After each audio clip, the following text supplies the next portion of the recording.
This is BremSter, and welcome to my D&D Solo series of videos. When I first created my YouTube channel, it was originally going to be about role-playing and board gaming, but I never did anything with it. Then in late 2019, I got into Sudoku and puzzles, and in 2020, I started recording puzzle solves, and the channel found its main focus, including a name and branding change when I had to provide more details as the channel grew. However, I always wanted to follow some of my original ideas and have content about other forms of gaming on the channel. This is me attempting to start that. I understand this will be very different to the Sudoku and puzzle videos that you are used to, but I hope that many of you will find it interesting and fun. If this is not your thing, then don't worry. I am not planning on stopping the puzzle content, so you will still be able to enjoy those videos. So what will this series be? Recently, I started playing Solo Dungeons & Dragons for some personal entertainment, and it was good fun, but I found myself enjoying it more when I was narrating the events and actions out loud. This made me think I should start recording these sessions, so I set up to do that and found this whole process a lot more fun if I was presenting the content as if I had an audience. Because then I was trying to detail it out more and make it feel more real, which helped me visualize the story and not take as many shortcuts in the storytelling. It felt like a more complete experience. Therefore, all of this has come into existence. So, what is Dungeons & Dragons? If you've never encountered Dungeons & Dragons before, then this might all sound a little unusual. Many people have tried answering this question over the decades, and I will not do as well as many of them have. However, in brief, Dungeons & Dragons, or D&D, is a fantasy role-playing game designed to allow players to explore a fantasy world, growing their characters in strength as they go, facing down monsters or opponents, and meeting challenges limited only by the imagination of the players. Whether they are running pre-published adventures, creating their own stories, or a mixture that works for them, D&D provides players with a set of tested rules to allow them to play powerful characters, able to achieve wondrous deeds in a world they create together. Think of it as being able to write your own fantasy novel with wizards, warriors, thieves, or a vast number of other character types, using a structured system to make sure everyone is working within a frame set that should allow everyone equal moments to shine. There are a vast number of role-playing game or RPG systems, and I will leave it to you to find out more about these on your own. So, what is Solo D&D? Normally when playing D&D, one player will be the Dungeon Master, or DM. This is the person who is running the game. They will not control one of the heroes, but instead be the presenter of the whole world. They will run the monsters, the environment, explain what the heroes find, and adjudicate all of the rules that happen. In a lot of RPGs, this person is called the storyteller or game master, GM for short. In Solo D&D, there is no DM. Instead, the person who is playing uses a published set of rules and guidelines to randomly determine what is going to happen, like a randomly generated computer game.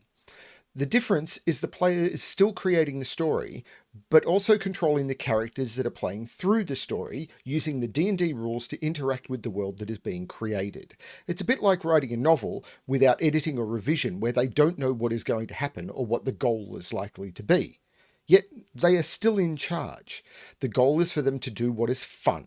If they aren't having fun doing something, they change it up. For people who have played a lot of D&D, solo play can feel very strange, and for people who have not seen D at all, this can seem even stranger. But it's one person using random tables to help inspire them to create unexpected stories and situations for their characters to explore. So, an important thing to think about here are the Dungeons & Dragons books. Currently, D&D is in its 5th edition, and this is the edition that I'm currently using for my D&D solo campaign. In order to play D&D, you need to have the core rulebooks, which have had the same title since the first edition was released in the 1970s. If you want to follow along with this series, I highly recommend obtaining copies of these books, either physically from a local retailer or a retailer of your choice, or as an online resource from Wizards of the Coast, the current publisher of D&D. I will provide a link to the Wizards of the Coast official D&D site where you can check out your options. The first book is the Player's Handbook. This is the book that tells you how to create a character, the abilities your character will have access to, the ways of developing and growing your character, and the rules for how your character will be able to interact with the world.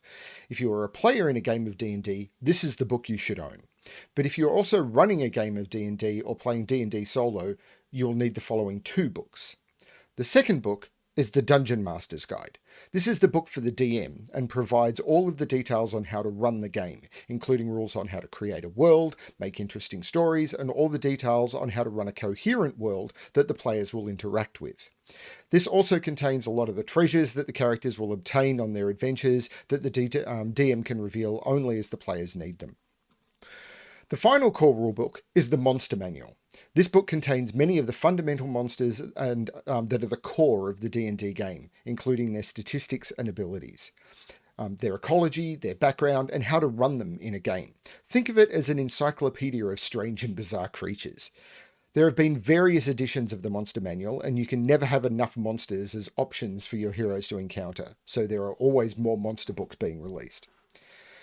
As I play D&D solo, my goal is not to show you all of the details on how everything works. Just present what is relevant. If you want to know how the statistics of a monster are, what the statistics of a monster are, or the details of exactly how an ability works, you should obtain your own copy of the books, not get information from my video. Of course, as I play, some information will be revealed, but that's not the purpose of my videos. My videos are about the story. These are the core rulebooks of D&D. But in order to play D&D as a solo game, there are other books that are fundamental to this, making this work. And those are the Solo Adventurer's Toolbox series by Paul Bimler, and sold through the Dungeon Master's Guild website as PDFs. There are 2 books in this series, and between the 2 of them, they provide information on how to run and create a story for D&D solo game using the tables included. A specialized QA system, or Q&A system, question and answer system, a system for generating interesting encounters on the fly. Anyone who is watching these should absolutely look into these books. They are the fundamental tool I am using for the whole series. Other books I'm using for this series include the following. The Tome of Adventure Design by Matt Finch, which provides a lot more tables for being able to randomly generate a lot of details for adventure and world creation. The GM Miscellany series, available on DriveThru RPG, which also provides a lot of random tables for specific elements to help flush out details. Finally, I may start using various source books from that I have from Kobold Press, specifically the Creature Codex and their Tome of Beasts series, and which provide a lot more monsters that I could use in the campaign, and also their Vault of Magic, which I backed on Kickstarter and provides a lot of magic item options that I could use. These are Kobold Press do a lot of amazing source books for people who love D&D, and I highly recommend looking into them. Now, I'm not telling everyone to go out and spend all of their money on D&D stuff, but at the very least, if you're looking into exploring the game, you should look at the D&D core rulebooks, especially the Player's Handbook. So, what should you expect from this series, my D&D solo video series? Well, as of my recording this, I'm still just starting out into my journey into solo D&D. I've recorded about half a dozen sessions, and they've been a lot of fun, though I'm still finding my way with this new method of playing D&D. All I can say for sure is what I plan to do is sit in front of my camera and try to create a story. I don't know what the story is going to be, and if the first sessions are anything to go by, then every time I play, the story will be something completely unexpected. What you will see is me exploring the system, a world that is created as it goes on, and a lot of fiddling around trying to make it all fun. The first campaign that I've been recording features a fighter named Ramina and a druid named Vint, and it's already gone in directions I did not expect. So I cannot tell you how this will turn out, because I don't even know what they're going to encounter in the next bend on the road. This is part of the fun for me, exploring something completely unexpected while creating it at the same time. Now, there are elements of D&D that I really enjoy, and there are elements I find that are less fun. Being in a solo D&D game will allow me to focus on the elements I enjoy. Questing, exploring, and combat are some of these. Some of the heavy characterization and administration are less interesting to me from an in-character perspective, especially when playing D&D solo. So I will probably play it pretty loose with those rules. I will take inspiration from a video game feel quite a lot as I'm exploring this, where I'm not aiming for verisimilitude or in-game realism, but instead focusing on short elements that are entertaining. I won't need all of the buildings to have working plumbing for them to not be smelly, for example. I just need them to exist and have character. Because the level of detail I want is just for them to be evocative, not for them to be hyper-realistic. I'm just going to include what's fun and ignore the rest.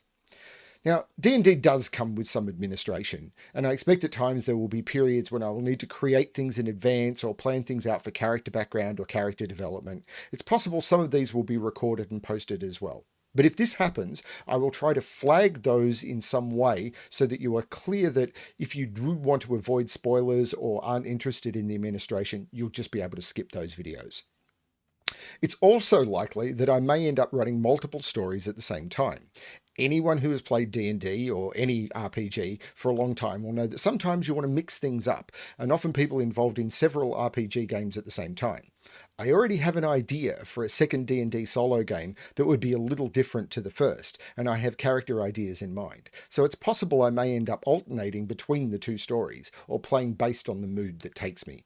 Either way, I will ensure that it's clear in the thumbnails which story or campaign a video is for.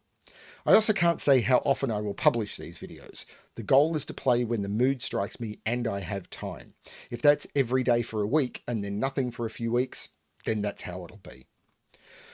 So, a couple of people have also asked me, what's my history with Dungeons & Dragons? Well, I started playing Dungeons & Dragons in 1978, and I've played regularly ever since. I've played every version of D&D and have a library of D&D material that's so large I would never be able to experience even a small percentage of it. I have even been published as a D&D author when a submission I made to a company about 20 years ago was asked to be detailed out and turned into paid writing credit. I have my father to thank for getting me into this game, and it is through D&D that I got into other forms of gaming. It is through the other forms of gaming that I've met almost every friend I ever had in my life, and I even met my wife at a role-playing convention. All I can say is that D&D is instrumental to who I am in life, both good and bad. I have favourite editions of D&D. As I said, there have been 5 editions so far. Actually, more than that, but 5 main editions of D&D. And there are things that I love about all of them. Different people play the game in different ways, some of which I enjoy, others I don't. The advantage with solo D&D is I'm going to be able to focus on the playstyle that I enjoy, so I'm really looking forward to that. I do not plan on using the solo D&D rules to play through published adventures, even though I have fond memories of many of the adventures I played, especially in the advanced Dungeons & Dragons era of the 1970s and 1980s. I may, however, revisit some of those adventures as reading material for inspiration for adventures that I do want to bring in elements of into the random system as I'm generating. So I'm just going to see how that goes. Or I might just keep using the fully random element and see how that goes as well. I'm still trying to run a long-term campaign in person with friends while maintaining a lot of other things in my life, including the puzzle channel. So who knows what will happen? I don't, and that's part of the fun. Anyway, these are the plans for my D&D solo campaign and videos. I hope you find the concept interesting and you decide to join me on my journey. Romina and Vint are already partway through the very start of their adventures, and I hope to take them on many, many, many more. Thank you for watching, and good luck with your adventures.